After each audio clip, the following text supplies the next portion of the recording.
Is this? Whoa. Okay. Let's take it easy. Like we don't want to reach see if we go too much too quickly on the energy, about halfway through the sermon we're going to start to drop, and it's going to feel bad. So we want to start here, and then at the end we want to end up here. If we start here, there's nowhere to go, and we're all going to get really discouraged before the whole thing is over. I'm really hoping to avoid that. Thank you. I'm glad you're on board with that.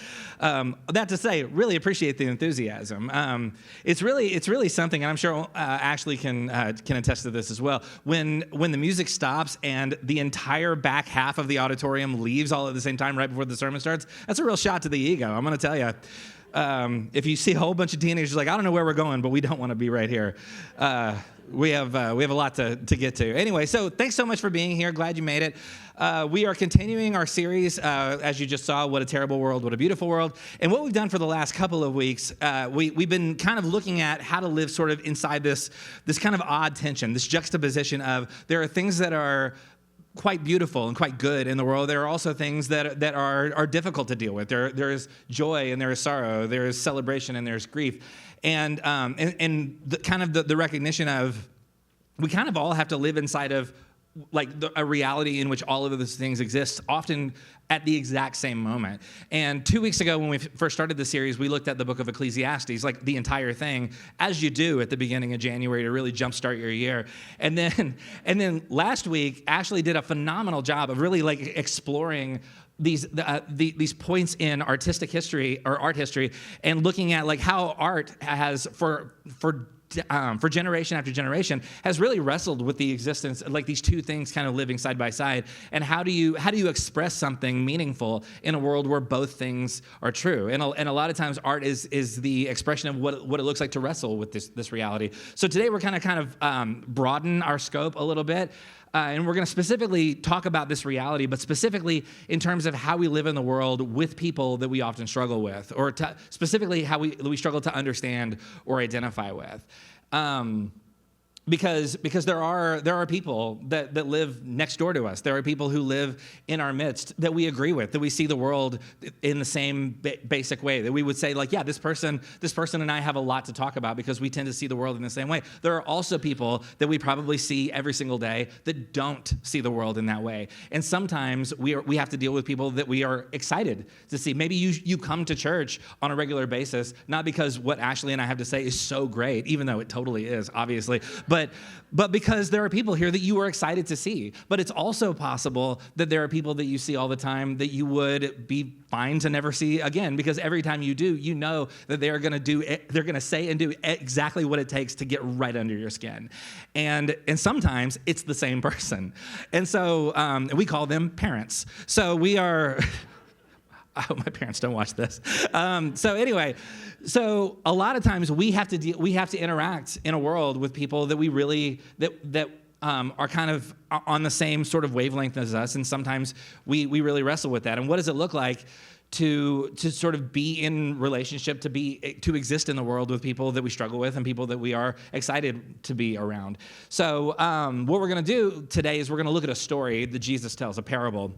It's a very well-known parable. You've probably heard this story before. In fact, I'm almost certain you've heard this story before. You probably heard this story before in this room.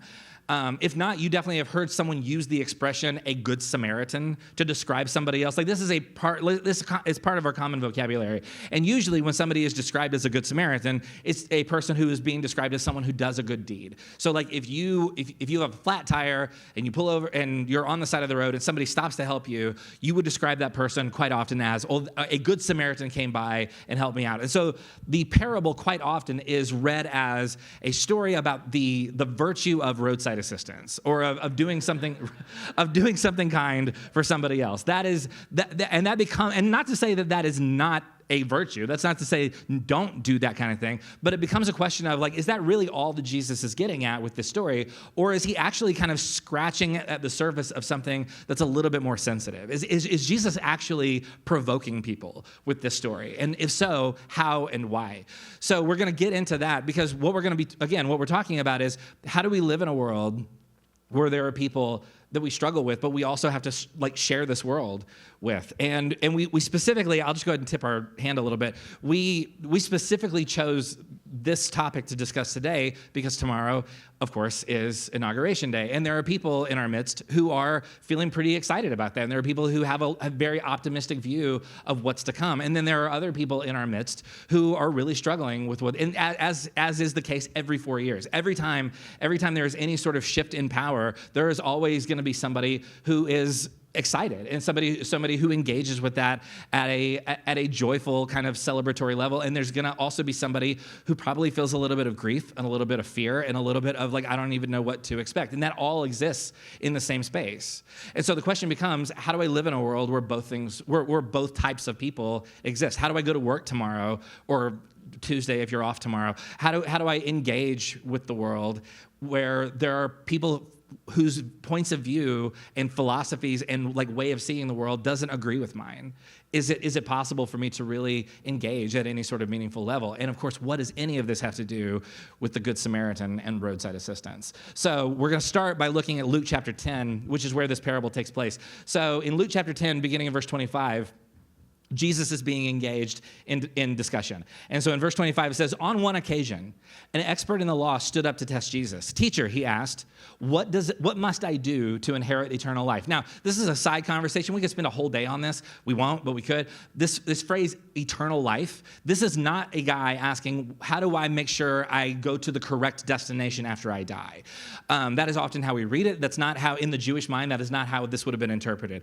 In Hebrew, this phrase, eternal life, is the phrase olam haba, and it literally means, it literally is a description of, basically, I am living my life, and regardless of regardless of the circumstances in which I'm living my life, my journey continues to be exactly what God intended it to be. And so even after I die, that journey will continue in whatever direction I was already moving, is the idea behind olam haba. So the question this guy is asking is, how do I make sure I go to the right place when I die? That is not his question. His question is, how do I live in such a way in which I am fully in tune with the story that God is telling right now? So that is the question he's asking. So it's interesting here also that the guy is described as an expert in the law, which means when he's talking about morality and faith and religious tradition, he has literally an expertise in this. He knows what he's talking about. And when we talk about the law, what's probably being referred to here is most likely it's Torah, which is the first 5 books of what we refer to as the Old Testament: Genesis, Exodus, Leviticus, Numbers, and Deuteronomy. And so, and more broadly, it would probably refer to the entire body of what we refer to as the Old Testament or the Hebrew Scriptures. So anyway, this person is an expert in all of the things that have become kind of the guiding moral principles of their day and in this time. So the expert in the law comes to Jesus and he has a question. But what we're going to see, though, is that he's asking a question, but his real question is the next question. There's a question, but there's also the question just beneath the surface of the question. So he says, what must I do to, again, inherit eternal life, or to become more in tune with what God is doing in the world? So in verse 26, Jesus replies, what is written in the law, which the guy is an expert in? Jesus replied, how do you read it? So the guy answers, love the Lord your God with all your heart and with all your soul and with all your strength and with all your mind, and love your neighbor as yourself, which, of course, he's quoting 2 different passages, one from the book of Deuteronomy and one from the book of Leviticus. You knew that already, but I'm just saying it anyway. So he's quoting from these 2 different books, and he's saying, combined, this is what it means to be most in tune with what God is doing in the world, which, by the way, in Matthew chapter 22, Jesus is asked this question, and he gives literally word for word this same answer. So we know that Jesus and the guy agree. So, but we also know this guy has an agenda beyond what is the answer to this one particular question. The guy's trying to test Jesus. So the guy asks Jesus a question. Jesus responds by asking him a question back. The guy gives him an answer, and in verse 28, Jesus says, you have answered correctly. Jesus replied, do this and you will live. In other words, conversation over. The guy has a question. He answers. Jesus says, great, you got it. Was there anything else? So now the guy has to actually show what he's trying to do. So in verse 29, it says, but the guy wanted to justify himself. So he asked Jesus, and who is my neighbor? So now we've gotten to the actual question that the guy's trying to ask. The question was not, what are the most weighty commandments in the law? The question was, and who is my neighbor? If we all agree, love your neighbor as yourself, the next question that is going to come up is, okay, well then who's my neighbor? Like when I talk about loving my neighbor as myself, who exactly are we talking about? Clearly the real question here is, who is my neighbor? This was actually at this time and in this place, this is a subject of lots and lots of debate. And here's why. Because the dominant assumption in that time was my neighbor, the most traditional assumption was my neighbor is the person who most aligns with my own point of view or my own values or my assumptions about life. Because this is being asked in a room full of Jewish, like people who are knowledgeable in the law. And so the assumption is my neighbor is the person who has the same like moral like center as me. This is the person who filters all of their decisions and philosophies through the same lens as I do. So any good, faithful Jewish citizen to this person would have been his neighbor. So he's looking for, well, your neighbor is who are the other good Jewish citizens in your midst who are also trying to follow the law, who is on the same path as you. So, and by the way, this is not new. Like we today see this kind of assumption all the time. People who agree with me, people who vote like me, people who see the world like I do, these are the real Americans, right? But while the people who don't hold that view are ignorant, unfeeling, evil, whatever you want to say, like there's my group, but then there's this other group. And so I'm part of my group, and I think that my group is the right group, and anybody who's not part of my group is the wrong group, and that makes them less like of value to society, to whatever, than me. That makes them less good than me. And so we ascribe like some sort of value, intrinsic value to the way a person sees the world. This is, again, not new. This is thousands and thousands of years old. So I am part of this group. I'm right. In other words, I am better. And and the reason I think I'm right is because if I didn't think I was right, I'd be in that group. So I'm not in that group. Therefore, I am in the right group. So not long ago, I heard a quote from a well-known talk radio personality talking about members of a group that he does not identify himself with, a party that he does not support. And he began to describe this group of people. And he said, look, they're not just the opposition. They are demons in disguise. And he began to describe people who do not vote like him literally as demons. He was literally demonizing people who are not the same as him. So, again, not new at all. This is how people thousands of years ago saw the world. If you are the same as me, that makes you my neighbor. If you're not the same as me, you're probably not my neighbor. And if you don't vote like me, if you don't see the world as me, if you don't respond to election day or inauguration day or any of these other things, that makes you less my neighbor than somebody who does do those things. So again, this is thousands and thousands of years old. Nothing here is new. So the guy comes to Jesus and asks, and who is my neighbor? Why is he asking Jesus? What is he expecting Jesus to say? Well, here's the thing. Jesus has been going around by example, basically, challenging people's assumptions about who is my neighbor.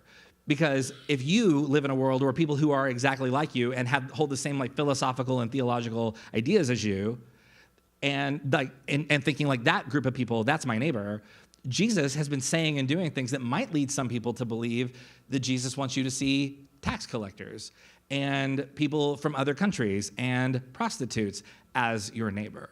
So all of a sudden, Jesus is engaging the world around him as if the concept of neighbor is getting much broader than what most people are comfortable with. So the guy is trying to draw Jesus into this debate. So the guy says, so who's my neighbor? So in verse 30, Jesus does not directly answer the question because why would he ever do that? So Jesus instead tells a story. So in verse 30, it says, in reply, Jesus said, a man was going down from Jerusalem to Jericho when he was attacked by robbers. They stripped him of his clothes, beat him, and went away, leaving him half dead. Now, there's an interesting detail that we're going to come back to in a second. It is not an accident that Jesus describes where the guy is traveling. He says he's going from Jerusalem to Jericho. And we're going to talk about why that's important in just a second. So hold that thought. But one of the things that we have to understand here is, who is the guy? Who's the guy who's beaten and left half dead? Well, Jesus goes out of his way to basically say, like, we don't know. Because there's two ways that you can identify a person in this world. One is how they were dressed. Well, we're told the guy stripped of his clothes. And the other way that you could tell who a person was by their dialect or their accent. You could tell where they were from based on how they spoke. So if there's a guy who's stripped of his clothes and left half dead by the side of the road, we have no idea who this guy is. We have no idea where he's come from. There is, like Jesus has, in the first sentence of the story, Jesus has removed all of the ways that we could have otherwise identified who this guy is and where he's from. So all we know is that this guy is a human being. Also, by the way, if Jesus is telling a story about a guy who gets robbed and beaten and left for dead, what difference does it make, again, what difference does it make what road he's on? Like, I could be telling you a story and be like, oh, let's just say it happened on, like, I-40, I don't know. And it wouldn't make any sort of difference. But the thing is, when Jesus says he's on the road from Jerusalem to Jericho, it makes a huge difference. Why does Jesus include this? This detail actually tells you everything you need to know about the story. So I drew a very detailed map of the road from Jerusalem to Jericho. I realize there's a million lines on these screens, so you'll have to find the line that I drew from Jerusalem to Jericho. So the road from Jerusalem to Jericho, this is to scale and everything, I promise. So here's the thing about Jerusalem to Jericho. Jerusalem is where the temple is. Jerusalem is where, if you are going to celebrate or engage in a faith-oriented tradition or ritual, you would be in Jerusalem. This is where the temple is. This is where all the rituals take place. The temple is mainly operated by three different groups of people. One would be the priests. The second would be the Levites. And the third are just ordinary Jewish citizens who happen to have jobs in the temple. These are the three different people who would probably be traveling from Jerusalem to Jericho. So the temple mainly operates with those three people in service. Now, the thing is, Jericho is 17 miles away from Jerusalem. And the reason that's important is because everybody who works at the temple lives in Jericho.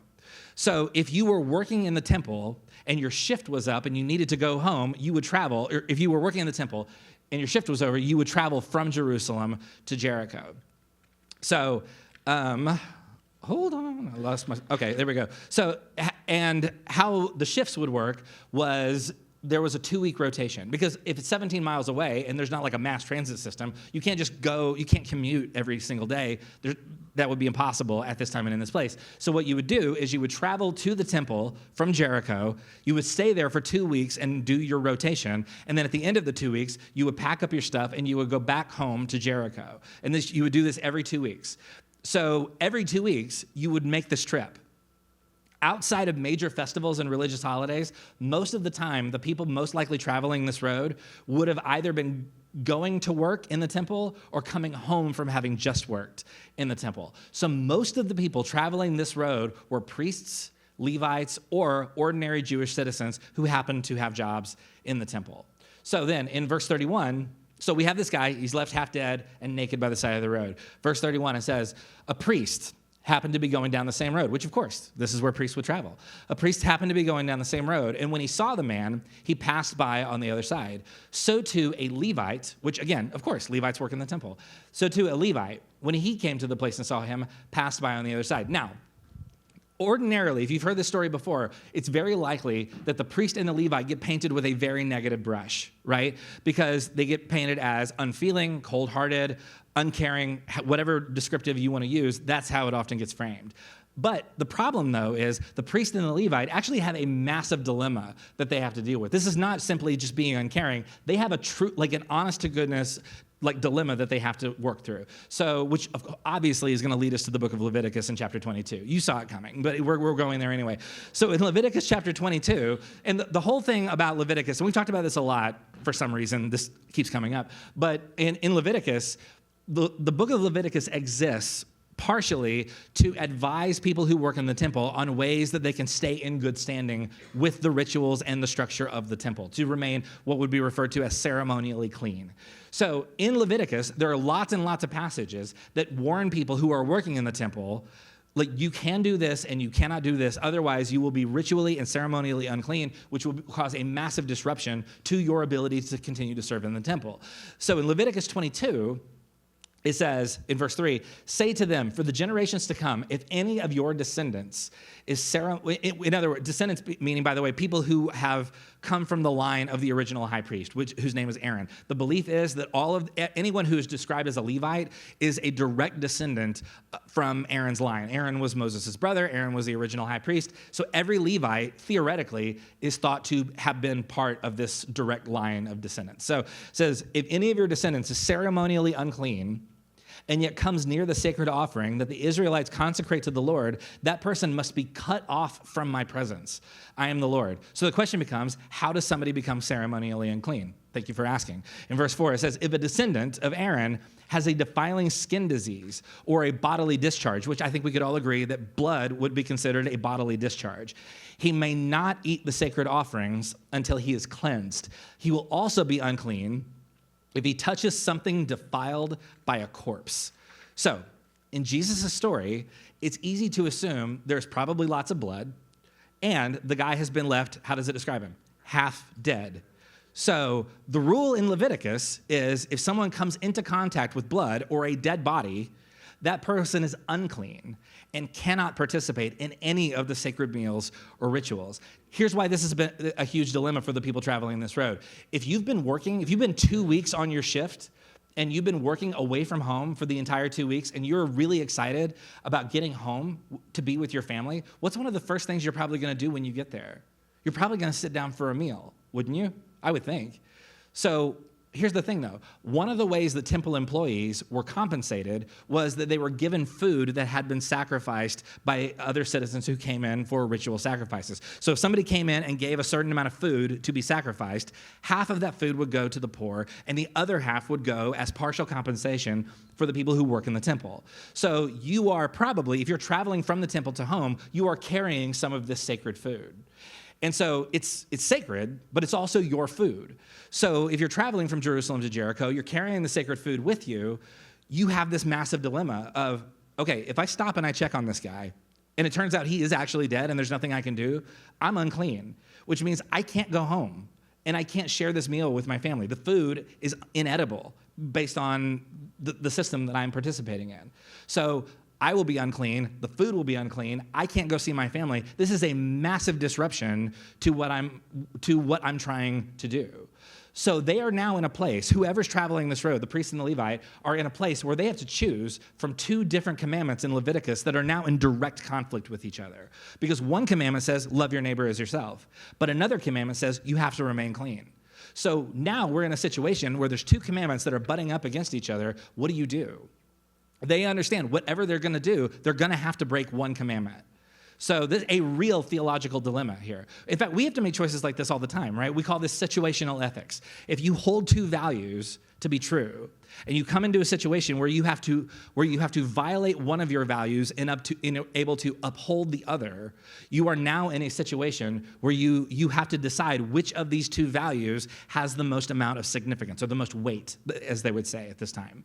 So the priest and the Levite come to this situation, and they have to make a choice. Which of the values do I have to uphold in this moment? And they choose to remain clean. They choose to continue going on.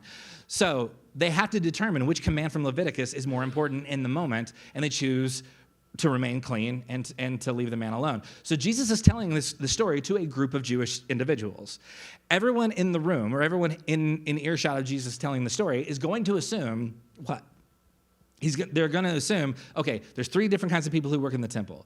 The priest walked by, did nothing. The Levite walked by and did nothing. I see where he's going. Now it's going to be an ordinary Jewish citizen's going to come by, and he's going to help the guy, and we're going to say that's what it looks like to be a neighbor.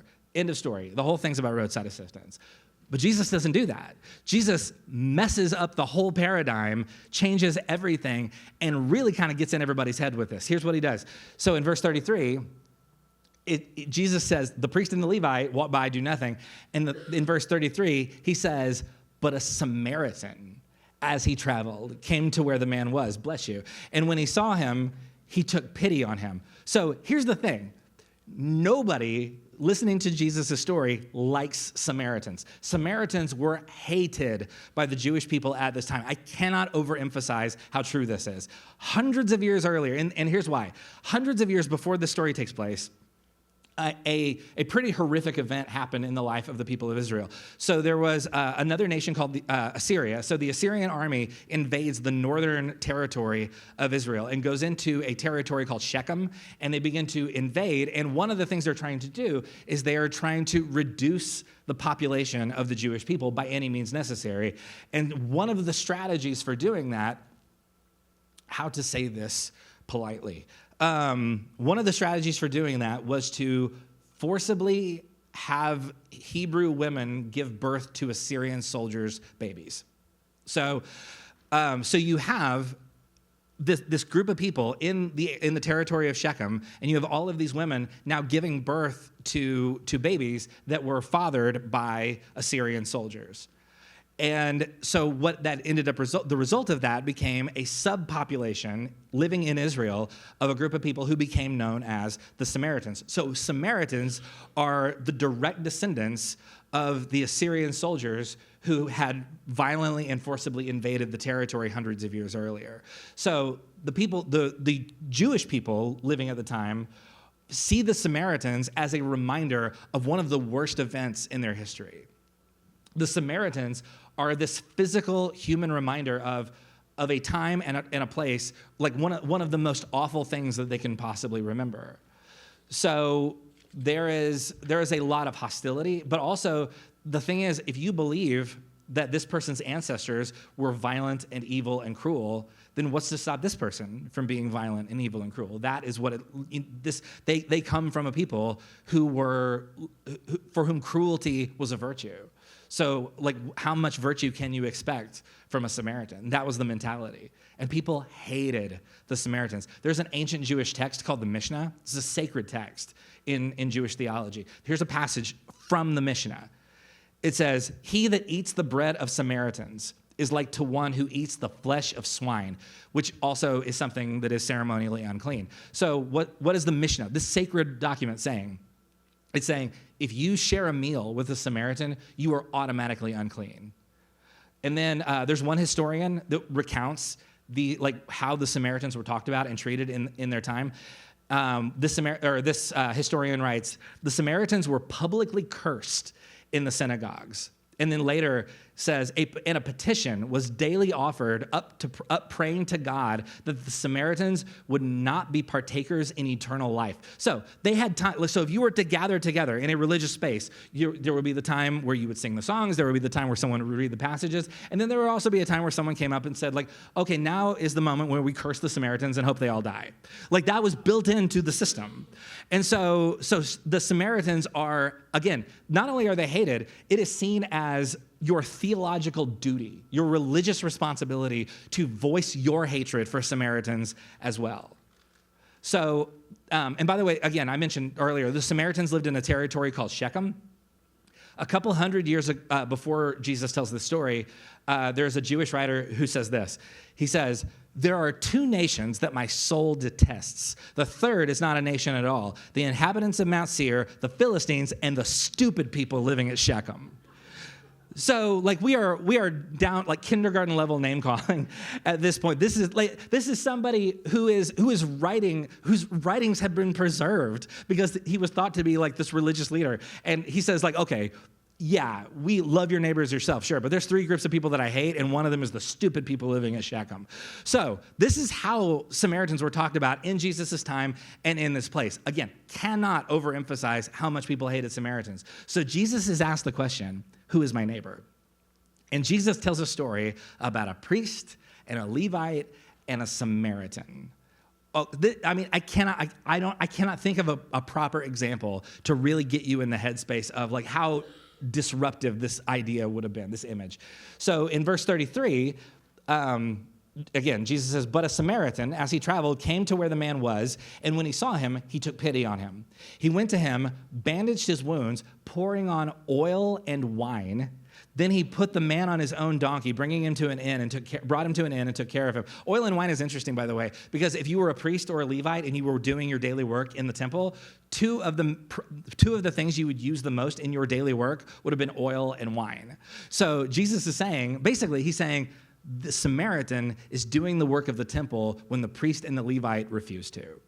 So these are the two main instruments of service used in the temple, and you have the Samaritan using oil and wine by the side of the road. And so in verse 35, it says, "The next day he took out 2 denarii, which is a form of currency, and gave them to the innkeeper. Look after him, he said, and when I return, I will reimburse you for any extra expense you may have. In other words, the Samaritan is going out of his way to kind of forecast any possibilities that this guy might actually accidentally end up in debt as a result of the innkeeper keeping him alive.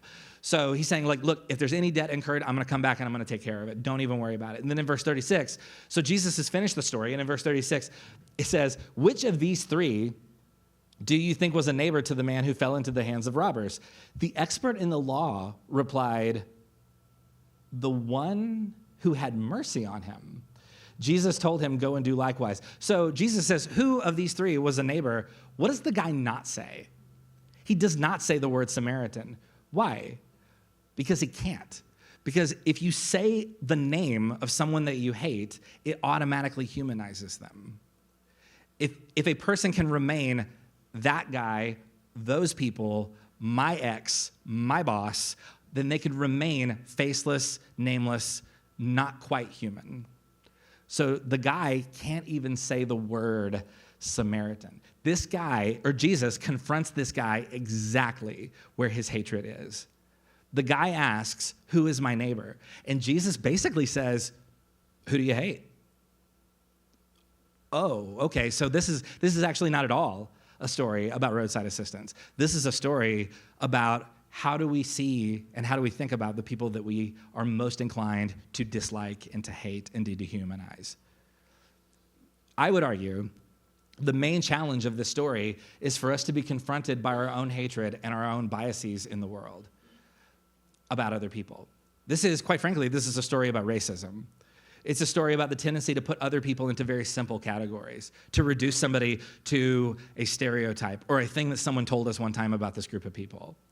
It's about our willingness to use religious language and assumptions as a way to dehumanize people who don't put themselves in the same group as us, either by choice or by force. And Jesus is saying, you know that person, you know that group that you hate? That's your neighbor. Let's start there.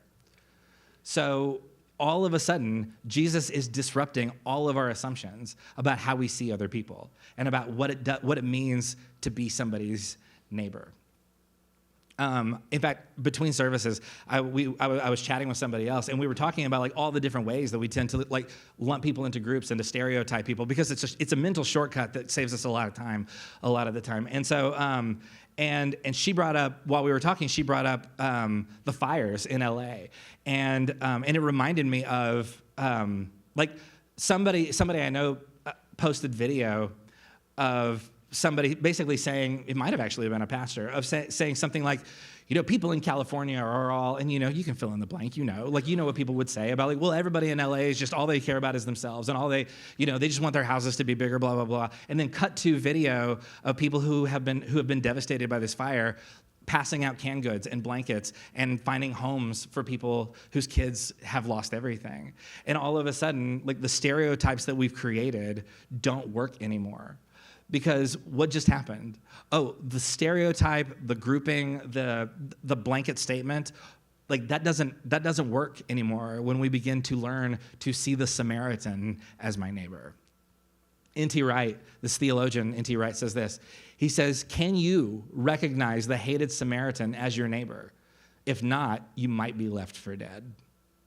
So what this does is it's an invitation to rehumanize people that we tend to write off, dehumanize, dismiss, demonize in some cases. And what it does, it says, yeah, we need to rehumanize whoever we've learned to hate, but also not only does that give them their humanity back, it restores a part of our own humanity. It makes us more human to recognize the Samaritan in our midst. So the question becomes, who's my neighbor? Well, who do you hate? Blank is my neighbor. Feel free to make a note on your phone, write it on a Post-it note on a piece of paper or whatever. Blank is my neighbor. Whose name goes in that line? Who do you hate? Who do you struggle to see as human? What, if it's a person or a group or whatever, who, when you think about them, isn't a person? Who isn't human? Who does not count as your neighbor? Because as N.T. Wright says, if I can't recognize the hated Samaritan as my neighbor, I might be left for dead. I might lose some of my own humanity in the process. It makes me less human. So now let me just say as a caveat, if it's a person that has wounded you, that has caused harm, you do not have to give this person more access to you. You don't have to pretend like they haven't done damage that they have done. You are allowed to have boundaries and to protect yourself. This is not what this is.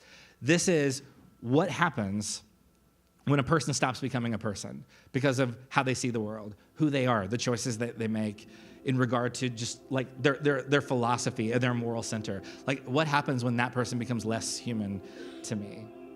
Do they become less human? Therefore, I am no longer able to recognize them as my neighbor. The challenge of this story is to stop allowing other people to become less human through my eyes. It's about acknowledging that, yeah, it's beautiful and it's terrible, but everyone is my neighbor. Whoever I struggle the most to see as human, that's my neighbor. In a time and place in which people are so easily divided and subdivided, and we self-select into whatever groups we're most comfortable with, and everybody outside of that group doesn't get it or is less valuable, has less moral standing than we do, Jesus is confronting all of that and saying, like, when we ask, so who's my neighbor? Jesus is saying, who do you hate? Let's start there. So we're going to take communion now, so I want to go ahead and invite the ushers to go ahead and start passing out communion elements. And by the way, if you don't want to take communion with us, you are more than welcome to skip that. If you do want to take communion, everyone is welcome to. The table is completely open to you. And it's helpful, I think, sometimes to recognize when we are about to take communion that there are people gathered in places like this all over the country and all over the world. And a lot of the people who are taking communion right now, as we are, don't see the world the same way that you and I do. It is possible that there are people who are taking communion right now who would disagree with you about like 95% of the things that you think. But they're also gathered around the table, and they're also receiving the body broken and the blood poured out. And Jesus says, yeah, that's your neighbor. So let's not allow ourselves to reduce the value of other people in our mind, because what that does is it robs us of our humanity too. So as we prepare ourselves to take communion, may we identify the Samaritan, the hated Samaritan in our midst, as our neighbor. And may we learn to see them as human, whatever that looks like to you and me. So if you want to take communion with us, go ahead and peel back that top layer of plastic. There's a little wafer on the inside. This is meant to represent the body of Christ. And Jesus says, this is my body broken for you. Do this to remember me. Take and eat. So take and eat. And then if you peel back the second layer, there's a little bit of grape juice inside, and that's meant to represent the blood of Christ poured out for you. And Jesus says, take and drink. This is my blood poured out for you. Do this to remember me. So I want to invite you to take and drink. Bless you. So as we receive the body broken and blood poured out, may we remember that whoever we least understand, whatever group, whatever person, whoever most just gets right under our skin, whoever we just cannot understand why they see the world that they do, that's your neighbor. And Jesus says, let's start there and see if maybe we don't learn that anyone we cross paths with, that is your neighbor. So may we redeem the humanity of those that we struggle to understand or identify with or even like most of the time. And may we adopt that person as our neighbor. And may we learn and see that that actually restores part of our own humanity as well. Let me pray for us.